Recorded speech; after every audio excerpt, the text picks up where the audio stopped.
This video is sponsored by Squarespace. Today I step into a dream. For years I've known of a giant in the collecting world, a friend, a legend, a mystery, but I've never been inside his house until now. What waits behind these doors is more than a collection. It's a vault of history, passion, and obsession. The kind of place most people only imagine exists. And the burning question? How does anyone afford or build something like this? I'm asking those questions today. Today, I'll uncover the secrets. Today, I'll show you the impossible. Stay tuned and strap in. All right, this is my actual first look. I did not peek before because I want to see it at the same time as all of you. Oh, my first eyes went to the kiosk. Oh my gosh, it's massive. This is huge, bro. Yeah, it's crammed in here. Holy moly. It's not all shown, but... So everybody welcome, Mr. Justin. Yeah, when I step in here, I immediately think something to myself that I don't want to admit. Makes me think we suck at this because the way he has everything displayed looks so amazing. All my friends, myself included, yeah, I'm pretty OCD about being organized and having things look nice. But most of the times when our friends see our collections and look around, it's kind of, you know, a little more sporadic. This is next level sexy. Good grief, Justin. So first question, how long you been collecting seriously, like holding on to stuff? Not very long, to be honest. That's what's crazy. So I've had like Pokemon games growing up that I've kept and like some games, but really only the last 3 years has this grown. Really? So I was at like maybe under 40, 50 games 3 years ago. Under 40, 50 3 years ago? And do you know how many you have right now? Just over 4,000. 4,000 games? Games, not consoles. Consoles is what's crazy. They're not all shown. There are closets everywhere that are still filled with consoles. But consoles are what's crazy, all in box. Okay, tell me of all of this. How many do you have complete sets? Yeah, so I have the full N64. Is it fully CIB? Fully CIB. CIB. Some of them have, if I could find the posters or other inserts, but everything at least has manual, bag, and game, including the big guy. The Clay Fighter, let's go. All the big ones. I have a couple of extras, like spares. Okay. There's also some dupes down there at the bottom, and then some like variations as well. So you got N64s complete, and how many other are complete? So got 2 other sets, so the full GameCube. Full GameCube. Full GameCube. We got, you know, big guy back there, Pokemon box. He's kind of hidden in the back. Oh, yep, there he is. Yep.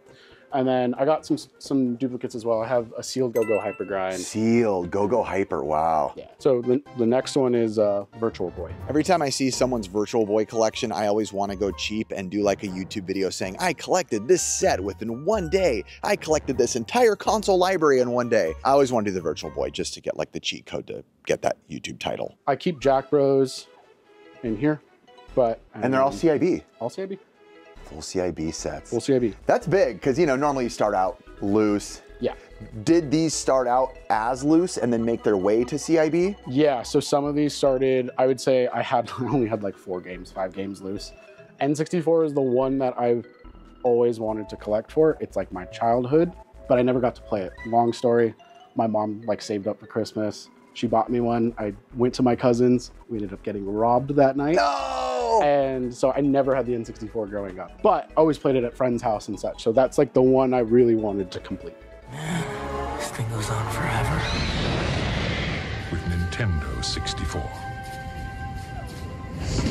So I see an item, it's funny. So this was actually Curtis's item. Yep. And you bought it off him. But it's so weird how when you see certain things like a year later or 2 years later and you go, you almost debate, why did you sell, like why did we sell that? That was so unique. Why didn't I buy that from Curtis? And it's this Nintendo bag, which I've literally never seen other than the time Curtis had it. And it's funny, as soon as I went in your game room, it's one of the first things that stood out to me, but it was in our possession. Yep. Do you remember if you got it for a good deal? I did. I want to say it was like $40 or $45. That's crazy. Never seen one, haven't seen one on eBay or anywhere else, any other convention. That is a crazy number, dude. Yeah. 40 or 50 bucks on something like that is nuts. Because it's Look at that Neo Geo bag. But it's a rental bag, and I have also never seen one. And it's cool inside. Oh, and it's hot pink It's too. hot pink. It's got the original Neo Geo that they were going around and renting with. Dude, I have never seen that bag in my life. Me neither. I've seen one for sale on eBay for $800. 800? Yeah. Ben, if you want it, he said he'll sell you his for 9.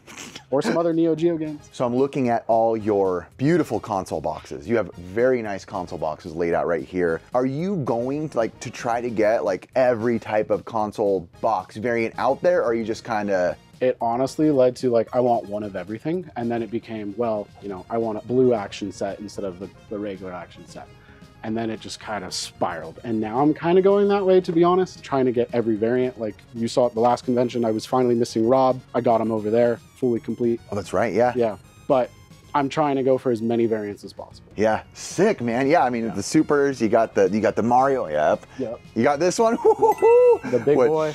The big boy, who knew? I got 2 more over here. Oh, the Killer Instinct. Both Killer Instincts. Yeah, that is beautiful. This is the cleanest Earthbound I've ever seen. I actually had to take it to a local shop because we needed to see if it was fake or not. Because it was too clean. It was too clean. Yep. And we put it under a microscope, saw all the printing on it, and we validated it as real. Dude, but you have any sealed Wavebirds that you want? I have a couple more. Do you really? Yeah. Oh my gosh. So the main question is though, just the easiest question, but also maybe the hardest question. What's the greatest console of all time? Super Nintendo. Super Nintendo. Yeah. All day. I could literally pull it up. I always have it plugged in. I'm always ready to play. I'm with you on it. I think it's the best console we've ever got. I feel like that's not even nostalgia. I just feel like it's just such a freaking perfect console. There's too many games to not play. There really is. Yeah.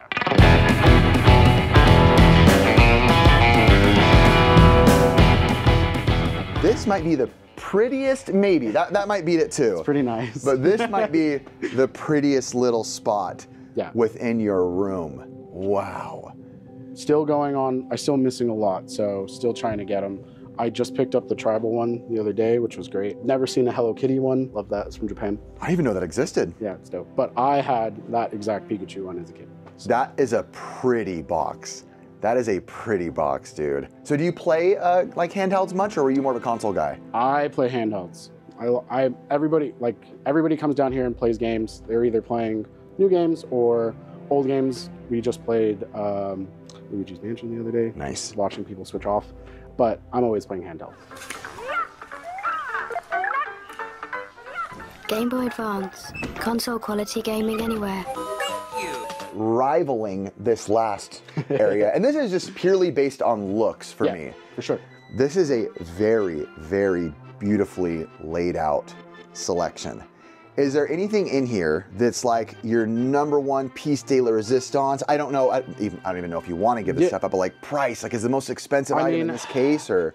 There's some cool stuff back here. There's a couple sealed Pokemons, but Jack Bros is probably the biggest guy here. But I think Jack Bros is probably the most expensive. CIB? What's that go for, CIB? Like 2100, 2200. Really? Yeah. Would you be opposed to, I see you do have graded stuff in here. Yeah. Are you the type of guy that's only buying stuff that's graded if it's sealed, or would you be buying CIB stuff that's graded? Kind of only sealed if it's graded. I'm kind of in the same boat. I don't really vibe too much with grading if it's CIB. Yeah, not a huge fan. Yeah. I like to display them. I want to play them too if they're CIB. So you're a gamer. Yeah. Okay. And if I get something sealed, I always have to find it CIB so you can play. So I can play it. That's awesome. Before I ask this question, I want to make it very clear to everybody that I asked them before, is it okay to ask you these certain questions online and put it on the internet, because I want to make sure I'm not invading any privacy. So now I get to ask that question. How do you afford this? All right, Justin, so this is beautiful. Like you have a immaculate collection, hundreds of thousands of dollars worth of stuff. Yeah.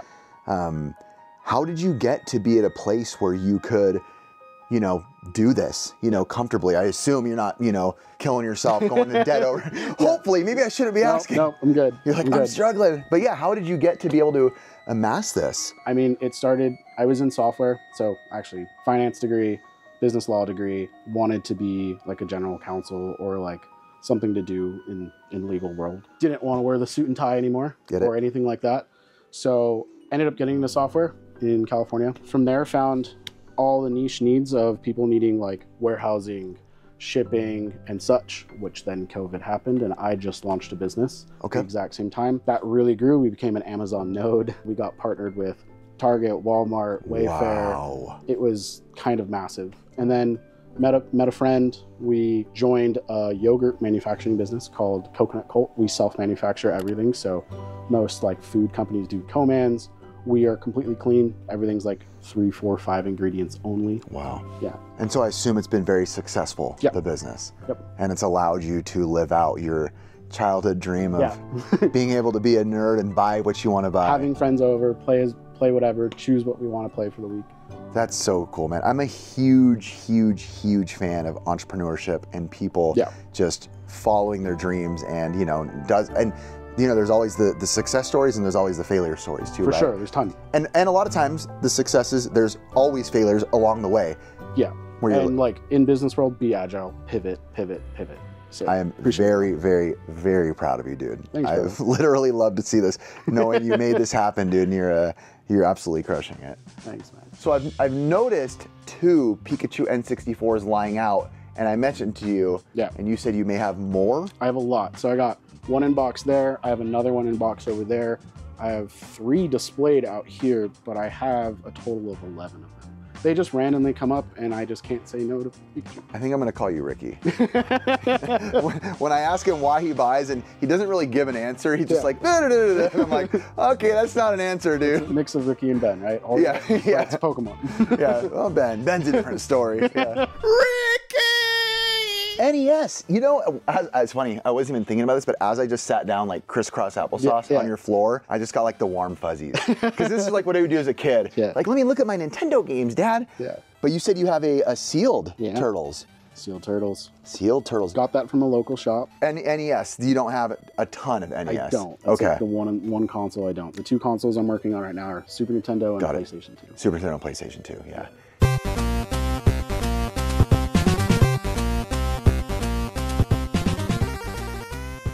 This is the little spot that I like right here. All the darky games right there. Also, you have 2 copies of each of these, Futurama and Rule of Rose. You got Kuon. You got multiple Lunars, dude. 2 of them are sealed. 2 of them are sealed? 2 of them are sealed. 2 Lunars are sealed. One of the Rule of Rose is sealed. One of the Futuramas are sealed. Dude, what a flex, dude. Just got it, and then I was like, I have to get the CIB to play it because I want to play it. Every time I go to places like this, it just reminds me of how much Ricky and I actually suck at this. Yeah, horror's my jam. So Gudelka, Shadow Tower, Clock Tower. Favorite horror game of all time? Silent Hill 2. Silent, ooh, let's go. I'm right there with you. That is my answer.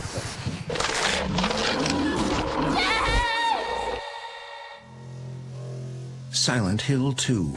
Rated M for mature. For PlayStation 2. From Konami. All right, I'm going to argue that this might be just one of the coolest cover arts ever. It's pretty sick. I feel like a lot of the Game Boy cover arts, I was at the convention this weekend, obviously, with you. Yeah. A lot of Game Boy box arts were really beautiful. They were so good. They were so good. Especially like the Castlevanias, even the Contra, Operation C has a great cover art. All right, I see you have 2 kiosks in the corner. Yeah. Is that it? Or like, are you're gonna do more? Kiosks are my jam. I've ran out of space in this room. I'm actually going to be moving because of that.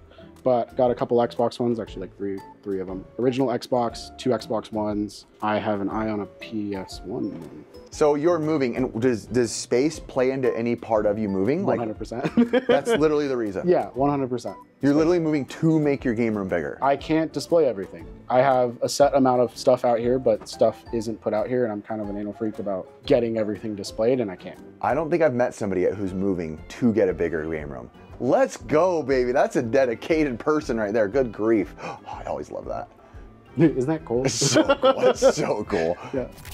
Now, I know you said you have more things like in totes and stuff. We don't have to go through all that. Yep. Do you mind sharing?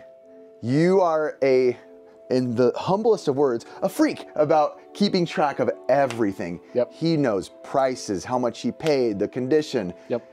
Do you know estimated value of this room right now? Yeah, so on GameEye, it's... One thing I love about Squarespace is their analytics. Make smarter business decisions with Squarespace's intuitive, built-in analytics tools. Review website traffic, learn where to focus engagement, and track revenue from bookings, invoices, or product sales, all from one place. Turn your brand into a revenue stream by selling custom merch. Whether you're growing a brand, running events, or offering experiences, merch is a great way to engage your audience and generate more income. Simply design your products, and Squarespace handles the production, inventory, and shipping, so you can can focus on what you do best. Squarespace gives you everything you need to offer services and get paid, all in one place. From consultations to events and experiences, showcase your offerings with a customizable website designed to attract clients and grow your business. Go to squarespace.com for a free trial, and when you're ready to launch, go to squarespace.com/pixelgamesquad to save 10% off your first purchase of a website or domain. Yeah, so on GameEye, it's 334,000 of what's displayed.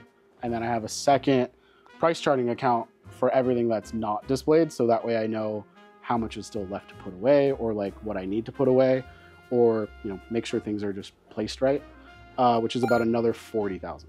So you're around $400,000 or so. Yeah, and then, just and then you don't include kiosks and stuff like that. So you're around $400,000. Yeah. All right, man. I'm gonna link your address down below. No, I'm just kidding. No, I'm just Come kidding. visit. It's all You're moving. It doesn't matter. Come look at the empty house. Yeah. Dude, freaking A. After doing this video, I feel like I walked away with something really cool. And that's a new friend, like an in-person friend. Yeah, I've talked with Justin for a very long time, been friends with him online for a very long time, but hanging out in person, and I even texted him this after I left. I told him the most fun I had this whole day was hanging out with him and one of his friends when the camera was off and we just sat and chatted. Justin, for real, probably one of the cooler, I'd say just most organized collections I've ever seen, which speaks to volumes of probably why you're so successful. You're very organized in what you're doing and how you do your operations. So this kind of stuff showing how much relationships can evolve through just even the dumb, silly world of the internet. Yeah, sometimes it can be something that you just got to admire and cherish. I appreciate you letting my audience into your home. Appreciate it, Rick. Our audience, they will appreciate this for sure. You're one of a kind. So thank you, dude. Thanks, dude. Adios.